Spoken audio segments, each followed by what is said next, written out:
ဒီတိုင်းဆိုရင်တော့တပီးလေးကအာဟာရချုပ်တဲ့တော့မှာပဲ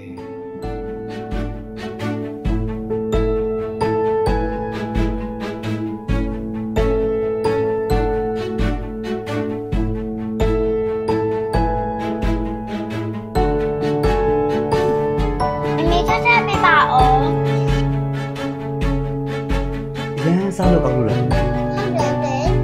ဟုတ်ပြီစား